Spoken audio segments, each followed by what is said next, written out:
예, 이준석 위원님 질의해 주십시오. 예, 후보자님, 사실 윤석열 대통령과 개인적인 인연은 없으시다 이렇게 말씀하신 거로 맞나요? 예. 네, 그렇습니다. 그렇다면 윤석열 대통령과 이제 업무 스타일이 맞을지를 잘 봐야 되는데 제가 우려하는 바는 작년 이 과방위 국감 자리에서 그 당시에 민영배 의원님이 이종호 장관님에게 사실관계 확인했던 것이 그해 6월 재정전략회의에서 대통령이 이종호 장관에게 험한 말을 했다라는 것을 물었더니만은 혹시 그것 건에 대해 알고 계십니까? 못 듣고 있습니다. 대통령이 이종호 장관에게 굉장히 험한 말을 했다고 의원들이 질의했더니 처음에 NCND 하셨어요. 그래서 많은 국민들은 실제로 그런 경로가 또 일어났구나라는 것을 그 당시 의심하게 되었는데요. 뭐 저는 믿습니다. 예, 왜냐하면 저는 그분하고 일을 해본 적이 있기 때문에. 그래서 한번 여쭤보고 싶은 게 지금 과기부 장관이 되시면은 현재 대한민국 중요한 현안 중에 하나가 의대 증원 문제입니다. 예, 지금도 서울대 교수로 계셨기 때문에 의대 증원 문제가 만약 2,000명이 실제 증원되면은 그래서 내년부터 뽑기 시작하면은 이공계인지 확보에 어떤 문제가 생길 거라고 생각하십니까? 상당히 우수한 이공계 인재를 모집하는 데 어려움이 있는 것은 사실입니다. 서울대 재료공학부가 지금 소위 입결이라고 하는 입시 결과 분석에 따르면은 정시 기준으로 모든 의대보다 입결이 낮은 상황입니다. 예, 그런 상황이라면은 우리가 여기 상식적으로 2,000명 정도의 의대 증원된다 그러면은 재직하셨던 서울대 재료공학부의 학생들의 결국 입결이라는 거 더 떨어지지 않겠습니까? 그거에 대해서 만약 교수로서는 어떤 입장을 가지고 계신지요? 예, 그런 부분에 대한 우려를 사실은 많은 교수님들이 하고 있고 이 정도 말씀드리겠습니다. 그러면 대통령에게 이 문제에 대해 가지고 이게 대통령의 영린을 건드리는 부분일 수도 있는데 이공계를 총지휘해야 되는 주무처 장관으로서 의대 증원 문제가 이공계에 큰 타격을 준다라는 말씀을 하실 용의가 있습니까? 사실 그 문제 해결점은 결국 학생들은 더 좋은 처우나 뭐 이런 곳으로 쏠릴 수가 있습니다. 그래서 사실 이공계의 그 앞으로 인재를 수급할 그 대책들 거기에 담아서 학생들이 이공계로 올 수 있도록 유인하는 수밖에는 없지 않나 저는 그렇게 생각합니다. 아니 근데 유인이라고 하는 것은 매번 나오는데 어떤 유인책이 있을까요? 그러면은 지금 혹시 후보자 생각하시는 게 있나요? 예, 그게 단기적으로는 사실은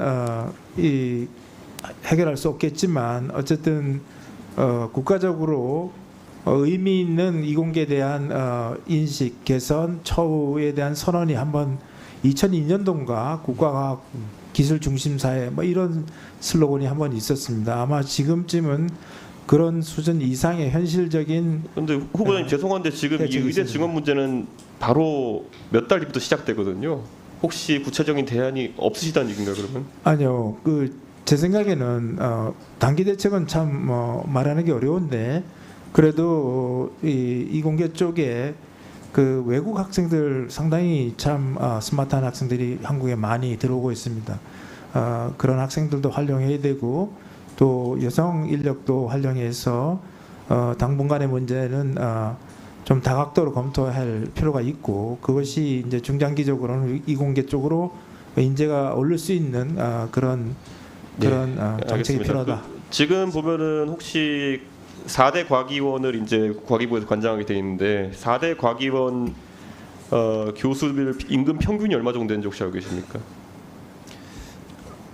제가 아직 그 숫자를 가지고 있지 않습니다. 2023년 기준으로 자연과학대는 1억 4,500 정도, 생명과학기술대학 1억 4천, 공대 1억 3,700 이 정도 이제 받고 있는 상황인데 주요 산업체 임원 임금 현황과 비교해 보면 삼성전자는 1인당 임원이 평균 7억 2천, LG는 4억 5천, 하이닉스는 5억 6천 이 정도로 되는데 아까 말씀하신 대로 이공계의 연구를 지속하기 위해서는 그럼 어느 정도의 처우가 보장되어야 된다 생각하십니까? 지금 뭐 후보자께서도 교수하시면서 받은 봉급이 있겠지만은 사실 연구를 지속하신 후보자님과 다르게 후보자님 정도 이력이면은 산업체에서 훨씬 많은 임금 받을 수 있을 텐데 이런 격차를 줄일 수 있을까요?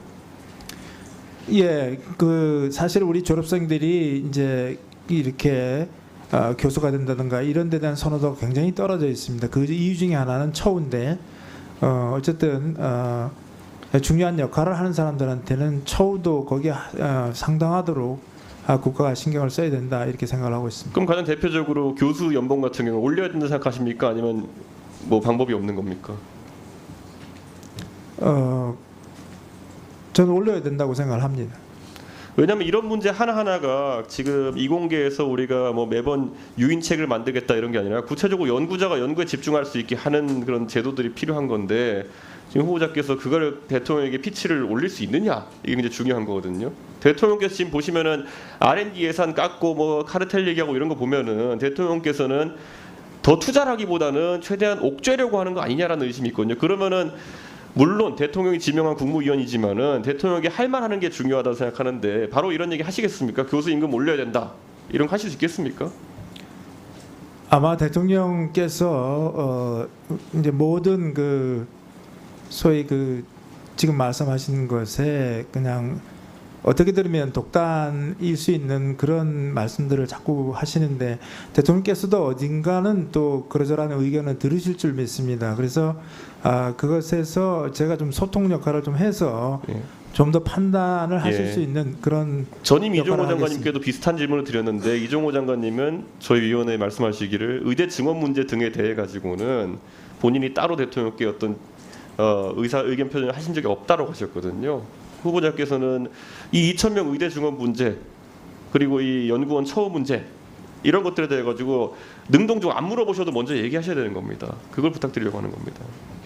예, 좋은 지적 참고하겠습니다. 실제로 의대 증원이 만약 된다고 하면은 2,000명까지 증원되게 되면은 지금 계산하면은 수능 응시자 수 기준으로 앞으로 서울대 공과에는 1등급 학생은 아무도 가지 않는 상황이 되는 겁니다.